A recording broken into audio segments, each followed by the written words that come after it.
Hi, my name is Dayne Malcolm. My background is theology, philosophy, and psychology.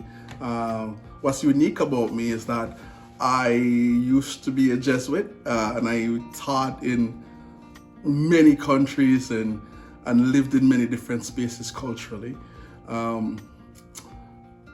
What is special about life? Life to me is about connecting and loving and connecting to yourself, to something greater than yourself, and to the people around you.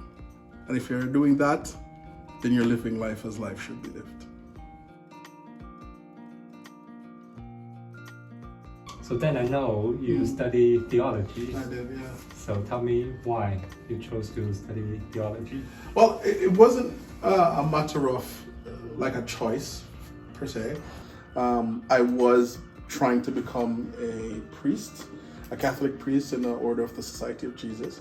And so part of the formation is to study philosophy, and then from philosophy study theology.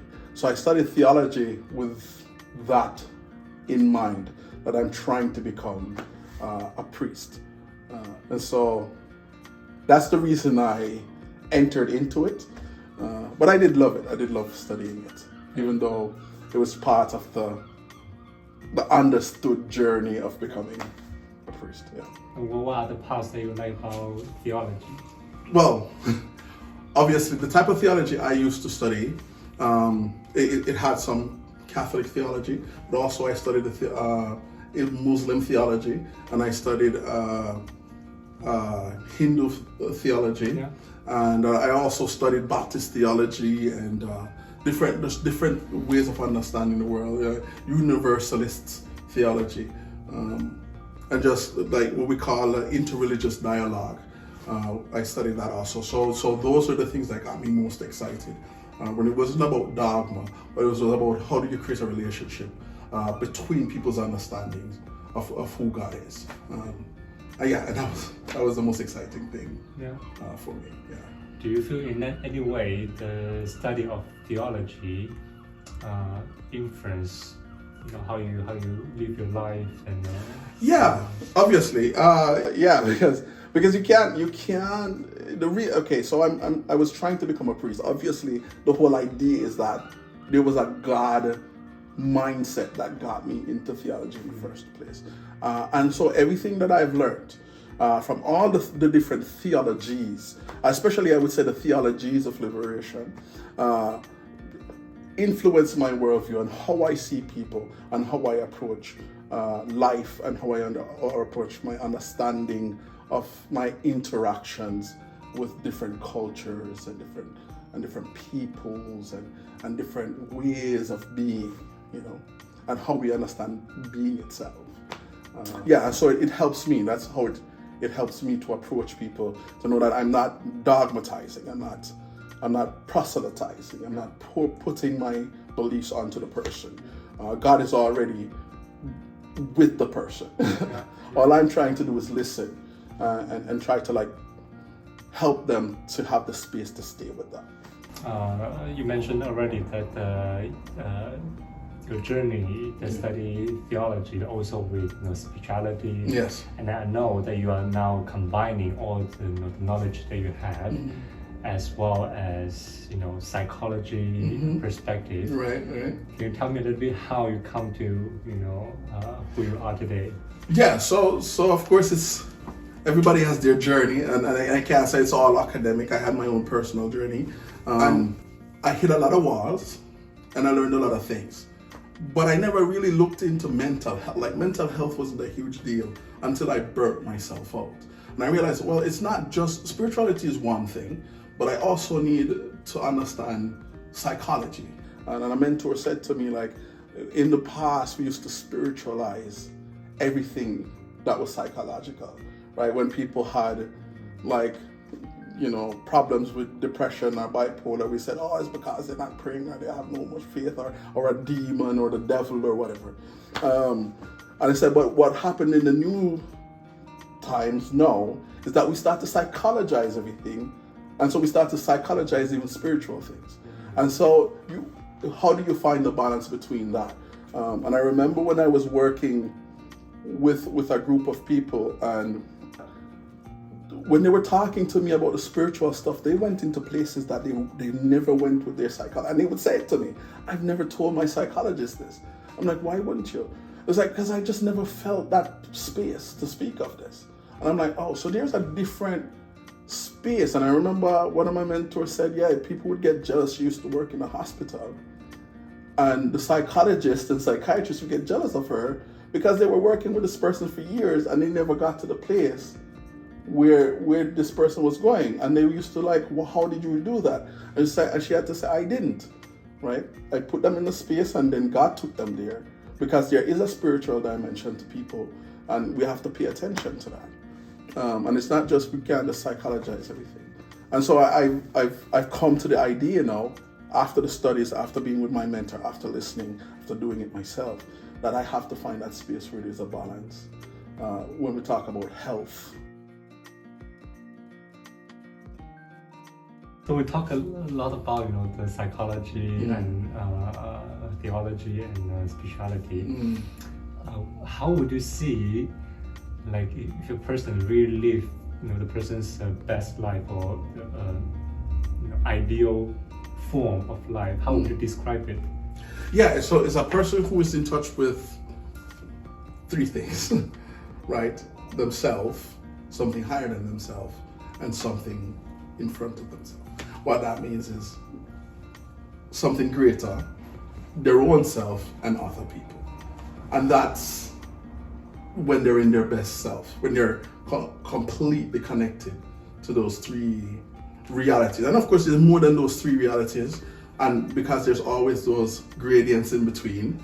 But when they feel themselves connected to those three things, is when I see people living their best life, when they know they know who they are, and when you feel like you know the thing that is greater than yourself, and you have some kind of internal relationship with that thing or person or being.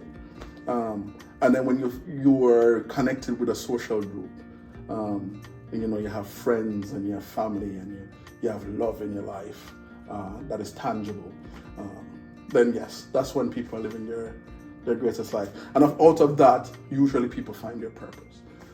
Somewhere in that is somebody's purpose.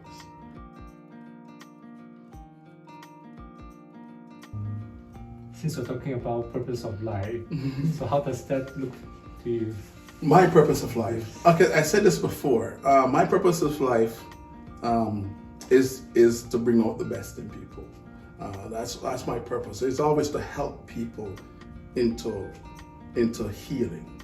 And right, so every time I help another person to do that, I sense my purpose being lived out. And even when I'm not doing it, even when I'm just thinking about how to do it, or even if I'm sitting on a chair watching Love Island or some trash TV show and trying to think about how these people are living their lives and trying to like, oh, I noticed that with that person, blah, blah, blah. Even when doing that, I can sense my purpose being lived out every second. So.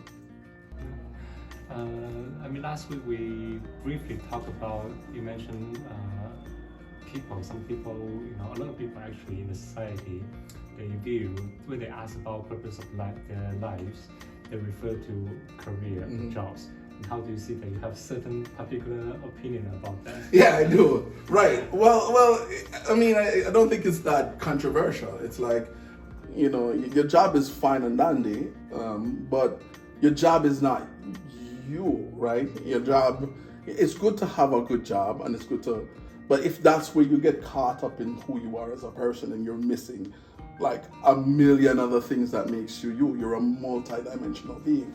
But every time I ask, when I say purpose, what's your purpose? Somebody goes into, this is my job.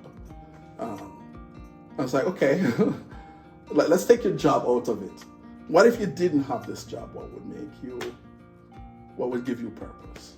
And then that's when they go into, well, actually, I like helping people, or, actually I like art, or like I like these things. That makes me feel the most myself. And then you take the idea of the profession out of it. It's like, okay, no, that's your purpose. How do you bring that to the part of life that you live?